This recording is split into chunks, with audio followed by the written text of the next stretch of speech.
j'ai reçu une lettre d'un inconnu qui m'appelait « Papa » et je n'ai pas su quoi répondre avant de découvrir qu'il disait la vérité. Je pensais que les surprises de la vie m'avaient déjà tout montré. À 45 ans, j'avais traversé un divorce discret mais douloureux, vu mon entreprise échouer puis renaître sous une forme plus modeste, et j'avais enterré mon père l'année précédente. Je m'étais résigné à une existence calme, un peu amère parfois, mais stable. C'est pourquoi, quand j'ai reçu cette lettre au format papier pas un email, pas un message sur les réseaux sociaux, une vraie lettre je l'ai d'abord cru adressée à la mauvaise personne. Une enveloppe sans expéditeur, une écriture soignée. À l'intérieur, une page écrite à la main, pas de fioriture, pas de signature. Bonjour, je pense que vous êtes mon père. Ma mère s'appelle Manon. Elle ne m'a jamais parlé de vous. J'ai 19 ans. Je l'ai lu 3 fois. Je me suis assis. J'ai relu encore. Mon esprit passait en boucle sur le prénom. Manon. Ça ne sonnait pas tout à fait étranger. Il m'a fallu 20 minutes avant d'aller chercher la vieille boîte en carton dans le fond de mon placard, celle où je gardais quelques vieilles lettres, des photos à moitié effacées, et des souvenirs que j'avais choisi de ne pas revisiter. Et là, entre 2 cartes postales de jeunesse, une photo que j'avais oubliée, moi, 26 ans, souriant, bras autour d'une fille aux cheveux auburn. Manon. On avait passé quelques mois ensemble à l'époque. Elle était serveuse dans un bar de la rue des Vinaigriers, j'étais en train de monter mon agence de design. Une relation sans plan d'avenir. Un été et un automne, et puis la distance, les choix, la vie. Elle avait disparu de mon quotidien comme on efface un nom d'un carnet d'adresses. Je ne l'avais jamais revue. Et elle ne m'avait jamais parlé d'un enfant. Je n'ai pas dormi cette nuit-là. Le lendemain, j'ai répondu. Pas par courrier cette fois. L'enveloppe contenait une adresse mail griffonnée dans un coin. Est-ce que je peux t'appeler? L'échange fut simple. Le garçon s'appelait Hugo. Il vivait à Lyon. Étudiant en audiovisuel. Il ne cherchait pas à me demander quoi que ce soit, avait-il précisé dans son deuxième message. Il voulait juste comprendre. Mettre un visage sur un vide. Nous avons convenu d'un appel. Je me suis enfermé dans mon bureau, un verre d'eau à la main, la gorge sèche. Il a décroché tout de suite. Bonjour. Sa voix ne ressemblait à aucune que je connaissais, et pourtant, il y avait quelque chose. Bonjour Hugo. Silence. Puis il a dit, j'ai mis du temps à oser. J'ai répondu honnêtement, j'ai mis du temps à croire que c'était possible. Il ne m'en voulait pas. Il voulait savoir. Ce que j'étais devenu, ce que j'avais fait, comment c'était, de mon côté. Il m'a posé des questions précises, respectueuses. Et moi, je n'ai pas menti. Je lui ai raconté ma vie en morceaux, sans chercher à l'embellir. Après 1 heure, il a dit, est-ce que tu accepterais qu'on se voie? Je me suis entendu répondre, oui. Mais à peine avais-je raccroché que les questions se sont mises à tourner en boucle dans ma tête. Comment Manon avait-elle pu me cacher cela? Pourquoi maintenant? Pourquoi lui avait-elle menti? Et pourquoi moi, à 45 ans, me retrouvais-je à devoir apprendre à devenir père d'un garçon presque adulte? Je me suis souvenu d'un détail que j'avais évité de regarder en face pendant des années. Le mois où Manon avait disparu, sans explication. Le dernier message qu'elle m'avait envoyé, sur un répondeur que je n'avais pas pris le temps d'écouter. Je ne l'avais jamais effacé. Et ce soir-là, je l'ai retrouvé, rangé dans un vieux téléphone dans une boîte à chaussures. J'ai mis des écouteurs. J'ai lancé la lecture. La voix était lointaine, tremblante. Je pars. C'est mieux comme ça. Ne me cherche pas. C'était tout. Je suis resté là, longtemps, à regarder le plafond. Et j'ai compris que ce que je croyais figé pouvait encore changer. Que parfois, les fantômes reviennent non pas pour hanter, mais pour réconcilier. Et que j'avais peut-être, après tout, une autre histoire à écrire. Nous avons choisi un café à mi-chemin, dans une petite ville que ni lui ni moi ne connaissions vraiment. Un lieu neutre. Ni trop intime, ni trop impersonnel. J'étais arrivé en avance, nerveux, ce qui ne m'arrivait jamais. J'avais commandé un café que je n'ai pas touché. Quand Hugo est arrivé, je l'ai reconnu tout de suite. Pas à son visage, mais à la façon dont il regardait autour de lui en entrant, les épaules un peu raides, comme s'il portait quelque chose de fragile à l'intérieur. Il s'est arrêté près de la porte, nos regards se sont croisés. Il a esquissé un sourire timide, et j'ai levé la main. Il s'est assis en face de moi. Il ne m'a pas semblé en colère. Juste tendu, comme quelqu'un qui entre dans une pièce trop longtemps fermée. Merci d'être venu, a-t-il dit. Merci à toi. On a commencé doucement. Il m'a parlé de ses études, de sa passion pour le montage vidéo, des courts-métrages qu'il faisait avec ses amis. Il avait ce ton hésitant qu'ont parfois ceux qui se demandent s'ils ont le droit d'occuper l'espace. Moi, je l'ai écouté. Chaque mot qu'il disait éveillait une curiosité nouvelle. Pas une fascination paternelle soudaine, non. Quelque chose de plus modeste. Comme une pièce de puzzle qu'on découvre après des années, sans savoir qu'elle manquait. Puis il a dit, d'un ton plus bas, elle ne m'a jamais parlé de toi. Jamais. Jusqu'à mes 18 ans. Je suis resté silencieux. Je ne savais pas quoi dire à ça. Elle m'a dit que tu ne voulais pas d'enfant. Que tu étais parti. Je n'ai pas répondu tout de suite. J'ai fouillé dans ma mémoire, dans cette époque-là, dans les non-dits, les jours flous. Je ne savais même pas qu'elle était enceinte, ai-je fini par dire. Si je l'avais su, j'aurais au moins voulu comprendre. Il a hoché la tête lentement, sans me regarder. Elle n'a jamais eu d'autres relations sérieuses. Elle a fait ce qu'elle pouvait. Elle était dure parfois. Mais pas méchante. J'ai senti une pointe de loyauté dans sa voix, même si elle était teintée de blessures. Il ne venait pas pour condamner. Il venait chercher un récit plus complet.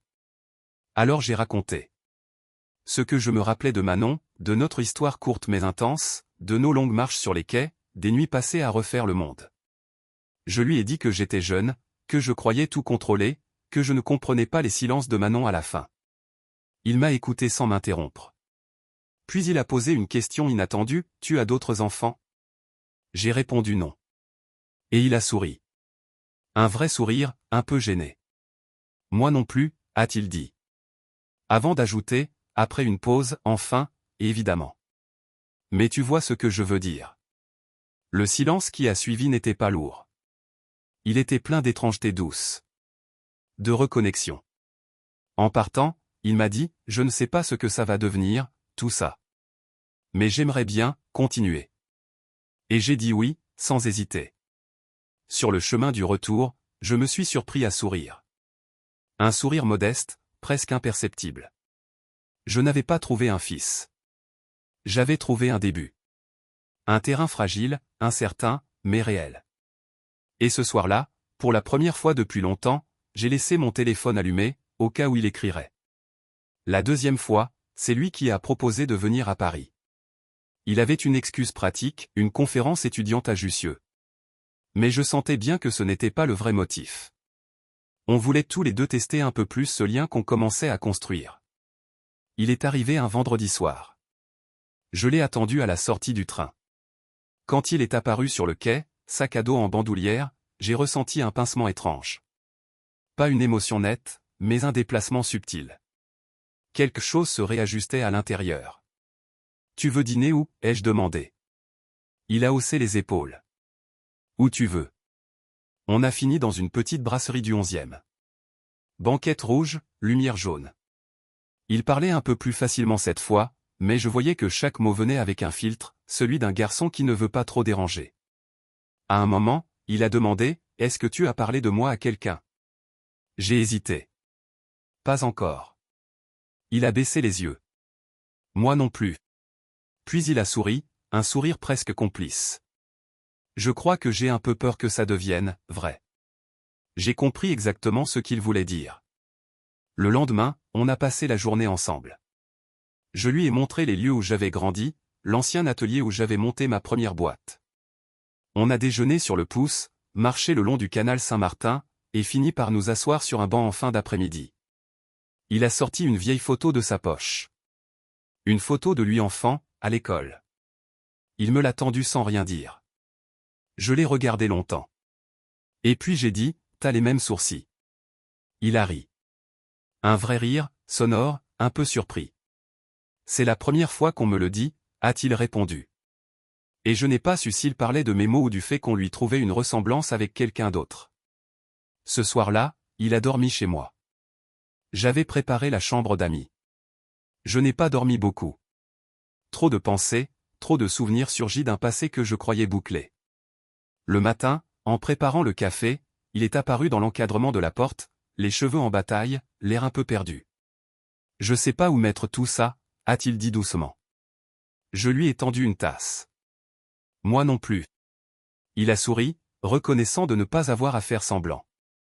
Avant de repartir, sur le quai de la gare, il m'a pris dans ses bras. Une étreinte rapide, maladroite, mais sincère. Puis il a dit, presque à voix basse, « Je suis content que ce soit toi. » Et il est monté dans le train. Je suis resté là un long moment après son départ. Il y avait quelque chose d'irréversible dans ces 2 jours. Une brèche ouverte. Un lien qui commençait à se tisser. Fragile, encore. Mais vivant. Et cette fois, c'est moi qui ai envoyé le premier message. « Reviens quand tu veux. » Il est revenu 2 semaines plus tard, sans prévenir. Juste un message, « Je suis dans le train. Si t'es pas libre, je prends un hôtel. » Je l'ai attendu au même quai, sans rien dire. Cette fois, quand je l'ai vu, j'ai su que quelque chose avait changé. Il avait les traits tirés, un sac plus gros que la dernière fois, et il a évité mon regard. « Ça va ?» ai-je demandé. Il a hoché la tête sans conviction. « On peut marcher ?» On a longé les quais sans vraiment parler. Il faisait froid, mais il n'a pas remis son bonnet. Quand on est arrivé près du pont Louis-Philippe, il s'est arrêté net. Ma mère a fait une dépression. J'ai mis un moment à comprendre ce qu'il venait de dire. Quand ? Il y a 2 ans. J'étais au lycée. Elle me disait que tout allait bien. Et puis un jour, elle ne s'est pas levée. Elle est restée dans le lit pendant presque une semaine. Il a parlé longtemps. Plus que jamais. Il m'a raconté comment il avait pris le relais pour les courses, les papiers, le ménage. Comment il avait menti à tout le monde, aux profs, aux amis. Comment il avait eu peur que les services sociaux interviennent. Et puis, d'un coup, j'ai cru que j'allais la perdre. Et j'ai commencé à vouloir comprendre ce qui s'était passé avant moi. Il s'est tourné vers moi. C'est là que j'ai trouvé ton nom. Je n'ai pas su quoi dire. Il n'attendait pas une réaction, juste une présence. Alors je suis resté là. Présent. On est rentré à l'appartement sans dire un mot. Je lui ai préparé une omelette. Il a mangé en silence. Ensuite, il s'est allongé sur le canapé, et il s'est endormi. Je suis resté à le regarder un moment. Ce garçon que je n'avais pas vu grandir, qui avait dû porter bien trop tôt ce que d'autres adultes refusent de porter. Ce fils sans père, qui avait tenu debout quand tout s'effondrait autour de lui. Le lendemain matin, il est parti sans bruit. Un simple mot sur la table, merci de ne pas avoir posé de questions. J'ai compris qu'on avait franchi un seuil. Il ne me testait plus. Il commençait à s'appuyer sur moi. Un peu. Les jours suivants, on a échangé quelques messages, mais plus espacés. Il répondait parfois plusieurs jours plus tard, avec des phrases courtes. Puis un soir, j'ai reçu une vidéo. Lui, filmant le ciel depuis sa fenêtre. Pas de message. Juste ça. J'ai répondu par une photo de mon balcon, avec les lumières de la ville. Il n'a rien dit. Mais 2 jours après, il m'a écrit, « Je crois que j'ai besoin de faire une pause. » Pas de toi. De tout. Je n'ai pas insisté. Je lui ai juste répondu, « Je suis là. Quand tu veux. » Et cette nuit-là, j'ai compris que la paternité, ce n'était peut-être pas élever un enfant. C'était parfois juste être là quand personne d'autre ne l'est. Et attendre. Sans condition. Pendant 2 mois, je n'ai eu aucune nouvelle. Ni message, ni appel. Son silence n'avait rien d'agressif. C'était un effacement lent, presque pudique. J'ai résisté à l'envie d'écrire. Chaque jour, je relisais notre dernière conversation. Je suis là. Quand tu veux. Je ne voulais pas devenir une autre pression. Et puis, un samedi matin, un message. Tu peux venir à Lyon ? Je n'ai posé aucune question. Le lendemain, j'étais dans le train. Il m'a envoyé l'adresse d'un café discret, un peu en retrait du centre. Quand je suis arrivé, il était déjà là. Il portait un pull trop large et avait l'air d'avoir perdu du poids. Mais ses yeux étaient plus clairs. Moins fuyants. « Merci d'être venu », a-t-il dit. Toujours. Il m'a regardé un long moment, puis il a posé ses mains à plat sur la table. Elle m'a tout raconté. Ma mère. Pourquoi elle est partie? Pourquoi elle ne t'a rien dit? Je n'ai pas bougé. Je sentais que chaque mot comptait. Elle m'a dit qu'elle avait eu peur. Que tu étais trop libre, trop pris par ton travail, que tu aurais dit non. Il a marqué une pause, puis a continué, elle a dit qu'elle a voulu me protéger d'un refus. Je n'ai pas répondu. Pas parce que je n'avais rien à dire. Mais parce que tout ce que j'aurais pu dire aurait été perçu comme une tentative d'explication. Et ce n'était pas le moment. Elle t'a écrit une lettre. Il y a longtemps. Elle ne l'a jamais envoyée. Je l'ai trouvée dans un tiroir. Il a fouillé dans sa veste et m'a tendu une enveloppe, jaunie par le temps. Mon nom, écrit à l'encre bleue. Mon prénom seulement. Je ne l'ai pas ouverte tout de suite. Tu veux que je la lise maintenant? Il a haussé les épaules. Comme tu veux. Alors je l'ai lue. C'était une lettre brève. Sans colère. Elle disait qu'elle avait peur, qu'elle m'aimait mais ne voulait pas m'imposer un enfant. Qu'elle avait décidé de partir, seule, parce que c'était plus simple. Elle disait aussi qu'elle espérait que je serais heureux. Et qu'un jour, peut-être, on se retrouverait. Je l'ai relue une deuxième fois. Puis je l'ai repliée, doucement, et je l'ai rangée dans ma poche. C'est étrange, ai-je dit. De lire une lettre qu'on aurait dû recevoir 20 ans plus tôt. Il a souri, un peu triste. Tu aurais réagi comment, tu crois? Je n'ai pas menti. Je ne sais pas. Je crois que j'aurais paniqué. Mais je n'aurais pas disparu. Il a hoché la tête, pensif. Puis il a dit, je n'ai jamais dit papa à personne. Je l'ai regardé. Tu n'es pas obligé. Il a haussé les épaules. Je sais. Mais, peut-être un jour. On a quitté le café ensemble. Il m'a raccompagné à la gare, sans qu'on en parle. On a marché lentement. Avant de se séparer, il m'a serré la main. Longtemps. Un geste simple. Mais chargé. Et dans le train, en regardant défiler les champs, je me suis surpris à penser que la vie, parfois, répare ce qu'on croyait perdu. Mais jamais de la façon attendue. Le printemps est arrivé sans que je m'en aperçoive. Les arbres de la cour en bas de chez moi étaient en fleurs, et Hugo m'écrivait presque tous les 2 jours. Des messages courts, souvent anodins. Une photo d'un livre, un extrait de film, un gif absurde. C'était devenu notre façon de rester en lien, sans se forcer. Un dimanche, il m'a appelé. Pas de message avant, pas d'introduction. Elle a eu un malaise. Sa voix tremblait. Elle est à l'hôpital. Rien de grave, paraît-il. Mais ça m'a fait peur. J'étais déjà en train d'enfiler mes chaussures quand je lui ai demandé dans quelle clinique elle était.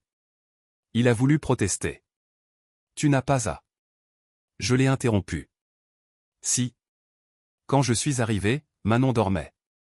Hugo m'attendait dans le couloir. Il s'est levé dès qu'il m'a vu, et pour la première fois, il m'a pris dans ses bras.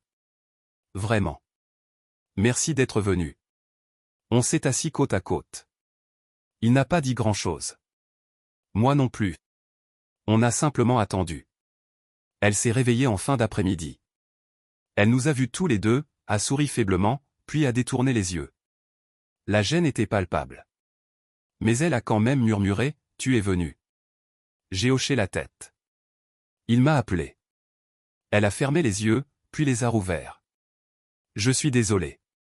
3 mots. Suffisant. Je n'ai rien répondu. Ce n'était ni le moment, ni le lieu pour rouvrir les plaies. Hugo est resté toute la nuit à l'hôpital. Moi, je suis reparti. Mais le lien avait changé. Il s'était déplacé de quelque chose d'hypothétique à quelque chose de concret. Une forme d'appartenance, discrète mais persistante. Les mois suivants, Hugo a commencé à venir plus souvent. Il a laissé une brosse à dents chez moi, un vieux sweat dans la chambre d'amis. Il avait toujours ses silences, ses absences, mais il revenait. À chaque fois. Un soir, on était en train de cuisiner ensemble enfin, il découpait des oignons pendant que je ratais une sauce et il a dit, sans me regarder, j'ai postulé pour un stage à Paris. Je me suis figé. Tu veux venir vivre ici? Il a haussé les épaules. Pas forcément chez toi. Mais, dans la même ville. J'ai essayé de ne pas paraître trop ému. J'ai simplement répondu, ce serait bien. Le stage a été confirmé. Il a trouvé un petit studio dans le 18e. Pas très loin. Le jour de son emménagement, il m'a demandé si je pouvais l'aider. Je suis arrivé avec une voiture de location, des sacs de course et une cafetière neuve. En installant son lit, il m'a lancé, j'ai mis ton nom comme personne de confiance dans le formulaire. J'ai relevé la tête. Il avait dit ça naturellement. Comme une évidence. Ce soir-là, quand je suis rentré chez moi, j'ai ressorti la vieille enveloppe où j'avais rangé la lettre de Manon. Je l'ai relue. Pas pour comprendre.